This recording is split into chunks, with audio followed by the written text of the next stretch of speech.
नमस्कारम।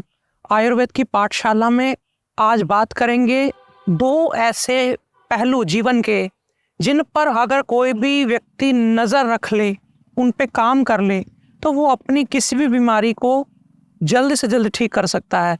ये वैद्य भाई बहन भी ज़रूर ध्यान रखें। जब आपके पास रोगी आता है और आप उससे सारी वार्ता करते हैं, उसके सभी परीक्षण करते हैं, तो ये दो चीज़ें ज़रूर ध्यान में रखें, जो कि आप रखते भी होंगे।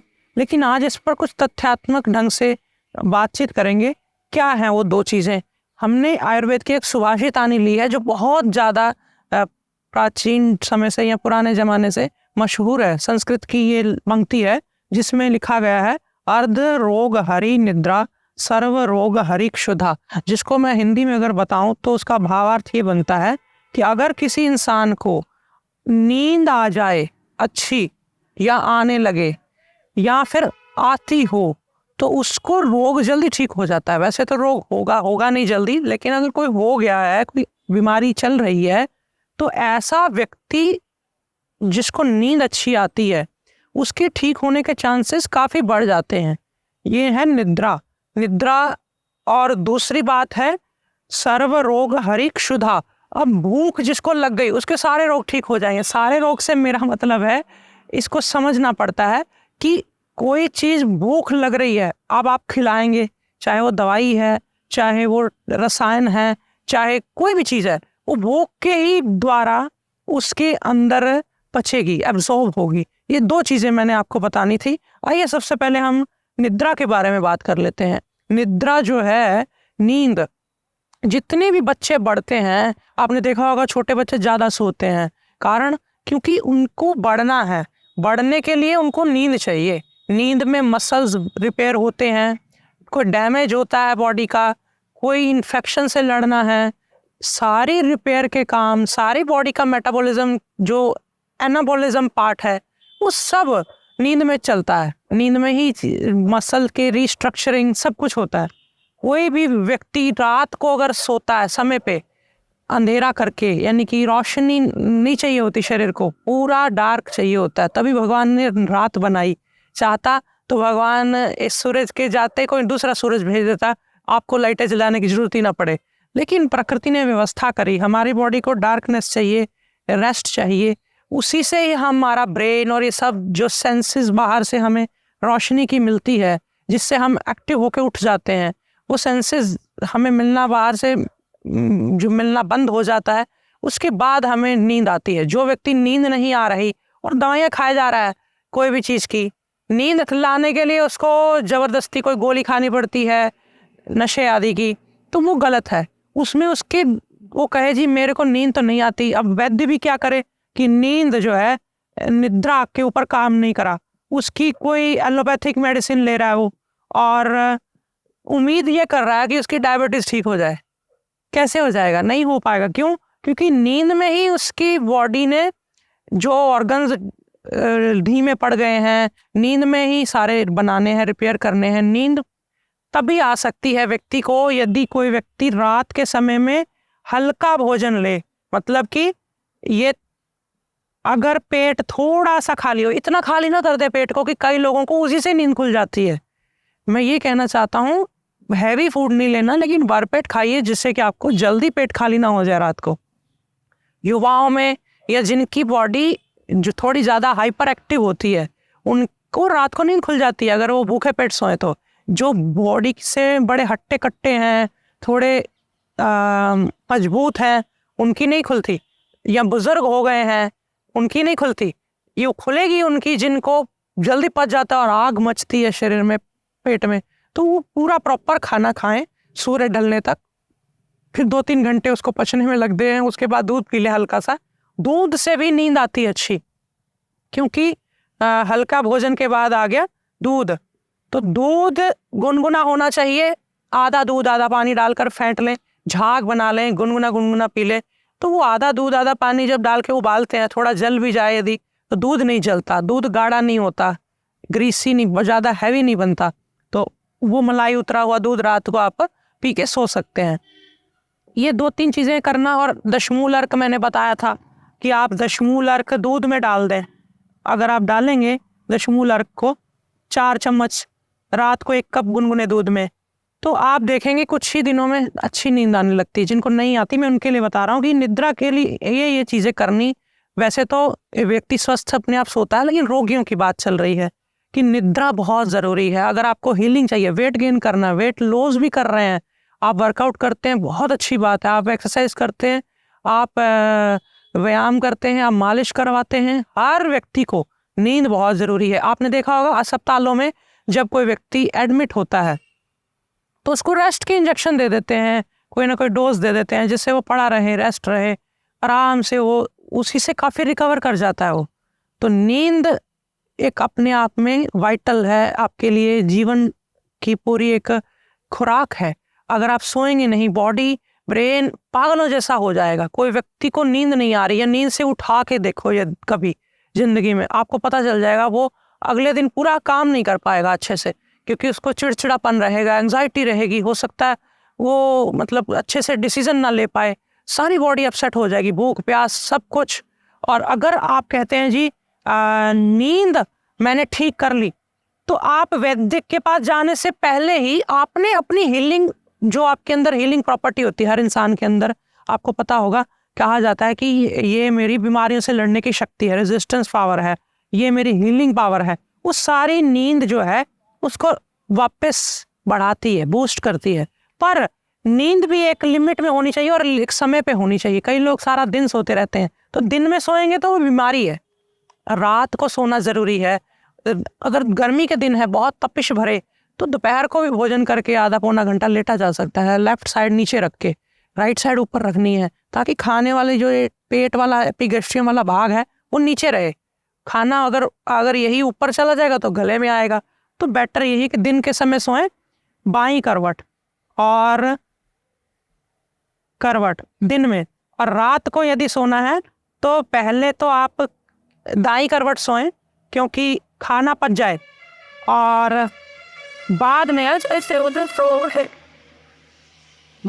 चाहे बाईं करवट सो जाए, रात को अपने आप शरीर रात को करवट बदल लेता है जैसी उसको ज़रूरत होती है। ये नींद के लिए मैंने आपको बता दिया। नींद कितने घंटे होनी चाहिए? नींद होनी चाहिए ज़्यादा से ज़्यादा आपकी 8 घंटे। एक ग्रस्त व्यक्ति के लिए, एक असंयमी व्यक्ति के लिए, एक रुग्ण व्यक्ति के लिए 8 घंटे नींद काफ़ी होती। बहुत ज़्यादा वृद्ध हो चुका है, तब वो ज़्यादा लेटना चाहता है, नहीं उठ पा रहा है, दिन में लेटना चाहता है तो लेटे, लेकिन वैसे जैसे जैसे आयु ढलती है तो नींद घटने लग जाती है। अगर नींद पे काम कर लिया जाए कि नाक में कद्दू रोगन डाल रहे हैं जिससे कि दिमाग खुश्क ना हो, क्योंकि दिमाग खुश्क हो जाता है कई बार, उससे भी नींद नहीं आती है। तो कद्दू का रोगन, आपको मैं बता दूं, पंपकिन सीड्स जो होते हैं उसके तेल को मैं बोलता हूँ कद्दू रोगन। तो ये अगर नाक में 2-2 बूंद रात को डाल देते हैं, ये दिमाग को तर करता है, दिमाग को स्निग्ध बनाता है। तो ये स्निग्ध बनाएगा तो नींद की क्वालिटी थ्रू आउट लाइफ बनी रहेगी। आप कब लें इसको रेगुलर ले लें, 1-2 महीना 3 महीना, नींद क्वालिटी अच्छी आ रही। जैसे नींद कभी डिस्टर्ब हो, कभी आपको स्ट्रेस लोड आ गया है, वर्कआउट कुछ ऐसा लाइफ का कोई इम्बैलेंस हो गया है, तो उस वक्त ये दोबारा डाल सकते हैं कुछ दिन। गाय के दूध को नाक से पिलाया जाता है, मैं कभी करके दिखाऊंगा आपको, दुग्ध नेति बोलते हैं इसको।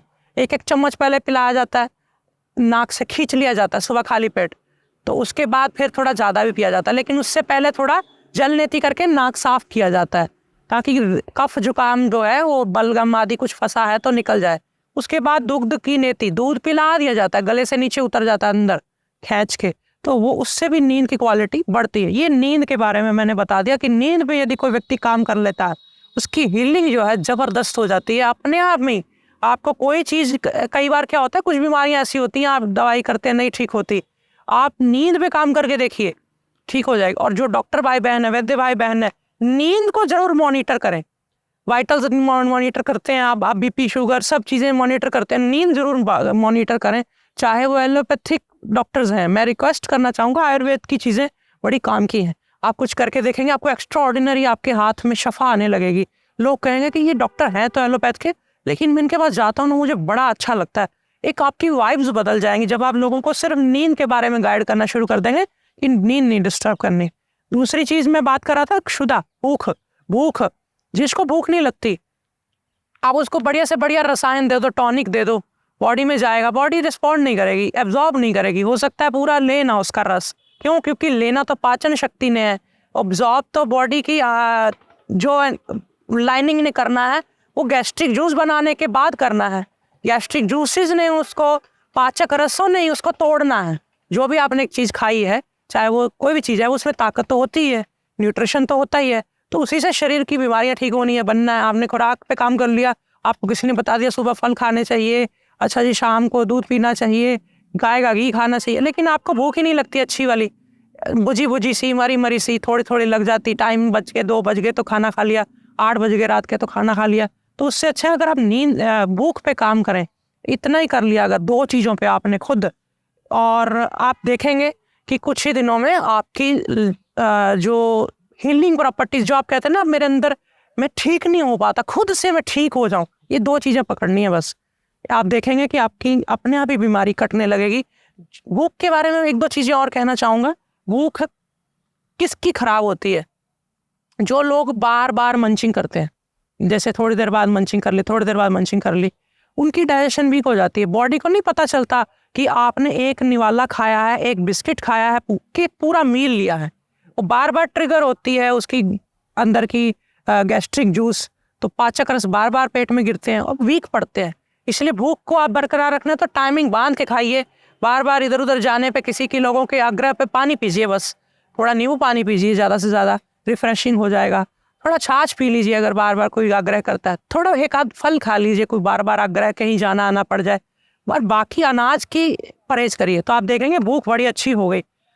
जो डॉक्टर भाई बहन, पेशेंट जिनके पास आए, अगर इन 2 चीज़ों में कुछ भी बिगड़ा हुआ है, भले ही वो बीपी की दवाई लेने आया, भले ही वो डायबिटीज़ की लेने आया, भले, लेकिन इसको साथ में दे, शुदा यानी भूख और नींद पे, दोनों पे काम करें, तभी वो अच्छा रिस्पॉन्स आएगा आपकी दवाई का। ये थी जानकारी नींद और भूख के बारे में। मेरा मन किया कि मैं आपको एटलीस्ट छोटा छोटा हर चीज़ पकड़ के मोटिवेट करूं, बताऊं। आपको पता है सब, लेकिन मेरा मकसद ये है कि रिवाइज हो जाती हैं चीज़ें, हमें अच्छा लगता है सुन करके किसी से। हमारी चीज़ें अंदर होती हैं सब, लेकिन हमें कोई बताता है ना प्यार से, बिना इंसल्ट किए, बिना नीचा दिखाए, तो हमें अच्छा लगता है। हमें लगता है कि हाँ ये बहुत अच्छा बोल रहे हैं, मुझे इसको करना है, तो वो करने का भाव आपके अंदर आए, इसी बस कामना के साथ मैंने ये वीडियो बनाया। जल्दी फिर आऊँगा, अब बिना देरी किए बहुत सारी वीडियोज़ आने वाली हैं आयुर्वेद की पाठशाला पे। आप बने रहिए मेरे साथ, नित्यानंदम श्री के साथ। मेरी वीडियोज़ भी देखिए और मेरे आयुर्वेद के बनाए हुए उत्पाद जो जीवन बचाते हैं वो भी आपको आनंदम आयुर्वेद के नाम से मिल जाएंगे ज़ेम्बू ऐप पर। आपने मुझे सुना उसके लिए धन्यवाद। नमस्कारम। आयुर्वेद में छोटे बच्चों के लिए और बुजुर्गों के लिए कम दवाइयाँ उपलब्ध हैं, ना के बराबर।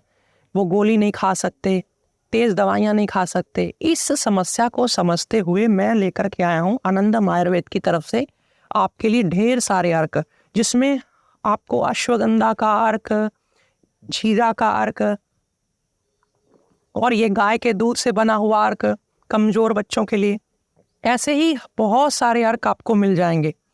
आप इसे अपने घर में रख सकते हैं, कभी भी फर्स्ट एड के तौर पे ज़रूरत पड़ने के लिए आपको ये बड़े ही अच्छे हैं, बच्चों से लेकर बुज़ुर्गों तक सबके लिए। और इनकी डोज यदि कम ज़्यादा भी हो जाए तो डरने की ज़रूरत नहीं होती। ये अर्क आपको sanskritabazar.com पर मिल जाएंगे, आप अपने घर बैठे इसे मंगवा सकते हैं। सभी वैद्य भाई बहन इस अर्क की विद्या को भी अपने आयुर्वेद की प्रैक्टिस में शामिल करें, क्योंकि ये भगवान शंकर द्वारा चलाई गई है। उन्होंने माँ पार्वती को सिखाया, माँ पार्वती ने आगे रावण को विद्या दी, और रावण ने फिर इस पे बहुत सारे ग्रंथ भी लिखे। आप ज़रूर इसे अपने घर में, अपने जीवन में शामिल करें।